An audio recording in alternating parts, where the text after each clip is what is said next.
വിവാഹമോചനം നേടിക്കഴിഞ്ഞാൽ മുൻ ഭാര്യയോ മുൻ ഭർത്താവിനെയോ കണ്ടാൽ മുഖം വീർപ്പിച്ച് നടക്കുകയും അവരോട് ശത്രുതാ മനോഭാവം വെച്ചു പുലർത്തുകയും അവരുടെ നാശം കാണാൻ ആഗ്രഹിക്കുകയുമൊക്കെ ചെയ്യുന്ന ധാരാളം പേർ നമുക്ക് ചുറ്റുമുണ്ട്. വിവാഹമോചനത്തിന് ശേഷവും സുഹൃത്തുക്കളായിരിക്കാൻ മുമ്പ് ദമ്പതികളായിരുന്ന പലർക്കും കഴിയാറില്ല. എന്നാൽ ഇവിടെ അതിൽ നിന്നും വ്യത്യസ്തരായിരിക്കുകയാണ് മലയാളികൾക്ക് ഏറെ പ്രിയപ്പെട്ട സംവിധായകൻ പ്രിയദർശനും ലിസിയും. 1990 വിവാഹിതരായ ലിസിയും പ്രിയദർശനും വിവാഹമോചനം നേടിയിരുന്നു. 2014 ഇരുവരും കോടതിയെ സമീപിക്കുകയും 2016 വിവാഹമോചനം നേടുകയും ചെയ്തിരുന്നു.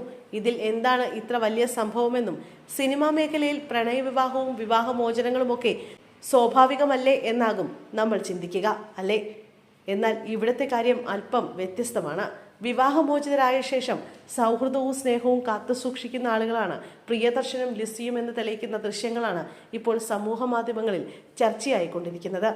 സംവിധായകൻ സിബി മലയിലിന്റെ മകന്റെ കല്യാണത്തിനെത്തിയപ്പോഴുള്ള വീഡിയോ ആണ് ചർച്ചയാകുന്നത്. വധൂവരന്മാരെ അനുഗ്രഹിച്ച് ആശംസകൾ നേർന്ന് സ്റ്റേജിൽ നിന്നും തിരിച്ചിറക്കാൻ തുടങ്ങിയ ലിസിയെ സ്റ്റെപ്പ് ഇറങ്ങാൻ സഹായിച്ചത് പ്രിയദർശനാണ്. ലിസി കാലിടറി വീഴാതിരിക്കാൻ പ്രിയദർശൻ ലിസിയുടെ കൈകളിൽ മുറുകെ പിടിച്ചിരുന്നു. ഇരുവരും കുശലം ചോദിച്ചും തമാശകൾ പറഞ്ഞ് സ്റ്റെപ്പ് ഇറങ്ങി വരുന്ന വീഡിയോ ഇതിനോടകം വൈറലാണ്. നിരവധി പ്രേക്ഷകരാണ് വീഡിയോയ്ക്ക് കമന്റുകളുമായി എത്തിയത്. വിവാഹമോചന ശേഷം പരസ്പരം കുറ്റപ്പെടുത്തുന്ന ദമ്പതിമാർക്കിടയിൽ പ്രിയനും ലിസിയും മാതൃകയാണെന്ന് ചിലർ കുറിച്ചു. വീണ്ടും ഒരുമിച്ച് കൂടെയെന്നാണ് മറ്റു ചിലർ ചോദിച്ചത്. വേർപിരിഞ്ഞു, പക്ഷേ ശത്രുതയില്ല, രണ്ടുപേരോടും ബഹുമാനം തോന്നുന്നു. അതേസമയം മറ്റു ചിലർ ചോദിച്ചത് ഇരുവരും വീണ്ടും ഒന്നിച്ച് ജീവിച്ചു തുടങ്ങിയോ എന്നാണ്. 24 വർഷത്തെ ദാമ്പത്യ ജീവിതത്തിന് ശേഷം 2016 ഇരുവരും വേർപിരിഞ്ഞത്. അന്ന് അത് സിനിമാ ലോകത്തിനും ആരാധകർക്കും എല്ലാം ഞെട്ടൽ നൽകിയ ഒരു വാർത്തയായിരുന്നു.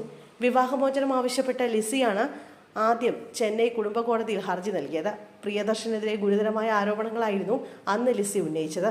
പ്രിയദർശനെതിരെ ഗാർഹിക പീഡന കേസിൽ പിന്നീട് ഹൈക്കോടതിയുടെ ഇടപെടലോടെ ഒത്തുതീർപ്പുണ്ടാക്കുകയും പരസ്പര സമ്മതപ്രകാരമുള്ള വിവാഹമോചന ഹർജി നൽകുകയും ചെയ്തു.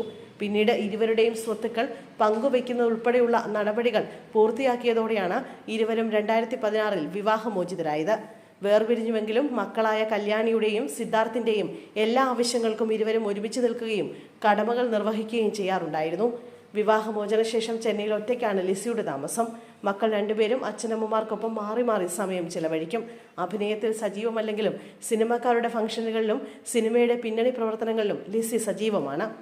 ഇതിനു മുമ്പ് ലിസിയും പ്രിയദർശനും ഒരുമിച്ച് ഒരു ഫ്രെയിമിൽ പ്രത്യക്ഷപ്പെട്ടത് മകൻ സിദ്ധാർത്ഥിന്റെ വിവാഹ ചടങ്ങ് നടന്ന സമയത്തായിരുന്നു. വേർപിരിഞ്ഞെങ്കിലും ലിസിയും പ്രിയദർശനും തമ്മിൽ ശത്രുതയിൽ അല്ലെന്നും അവർക്കിടയിൽ സൗഹൃദവും ബോണ്ടും നിലനിൽക്കുന്നുണ്ടെന്നും മുമ്പൊരിക്കൽ നൽകിയ അഭിമുഖത്തിൽ മോഹൻലാൽ പറഞ്ഞിരുന്നു. പ്രിയദർശനും ഇത് ശരിവെച്ചിരുന്നു. പക്ഷേ ഇരുവരും പറഞ്ഞത് സത്യമായിരുന്നുവെന്ന് പ്രേക്ഷകർക്ക് ബോധ്യമായത് ഇപ്പോൾ ചർച്ചയായ വീഡിയോ കണ്ടപ്പോഴാണ്. വിവാഹത്തിന് ശേഷം ലിസി അഭിനയം ഉപേക്ഷിച്ച് കുടുംബത്തിന്റെ കാര്യങ്ങൾ നോക്കി ജീവിതം മുന്നോട്ട് കൊണ്ടുപോവുകയായിരുന്നു. ഭാര്യയെക്കുറിച്ച് മുമ്പ് എല്ലാ വേദികളിലും പ്രിയദർശൻ വാതോരാതെ സംസാരിക്കുമായിരുന്നു. തന്റെ വിജയത്തിന്റെ ഏറിയ പങ്കും ഭാര്യയ്ക്ക് കൂടി അവകാശപ്പെട്ടതാണെന്ന് അദ്ദേഹം പറഞ്ഞിരുന്നു. തന്റെ ജോലിക്ക് അവധിയോ സമയമോ കാലമോ ഇല്ല. പല സംവിധായകരും പരാജയപ്പെട്ടിട്ടുണ്ടെങ്കിൽ അതിന് കാരണം അവരുടെ കുടുംബത്തിൽ നിന്നും പിന്തുണ കിട്ടിയില്ല എന്നതുകൊണ്ടാണ്. ഞാൻ ഇന്ന് എന്തെങ്കിലും ആയിട്ടുണ്ടെങ്കിൽ അതിന് കാരണം ലിസിയാണ്. എനിക്ക് കിട്ടിയ വലിയ ഭാഗ്യമാണവൾ. ചട്ടിയും കലവുമായതുകൊണ്ട് ഇടയ്ക്കിടെ തട്ടിയും മുട്ടിയും ഇരിക്കാറുണ്ട്. ഭർത്താവ് എന്ന രീതിയിൽ എനിക്ക് ഞാൻ 5 മാർക്കാണ് നൽകുന്നതെന്നുമാണ് മുമ്പ് പ്രിയദർശൻ പറഞ്ഞിരുന്നത്.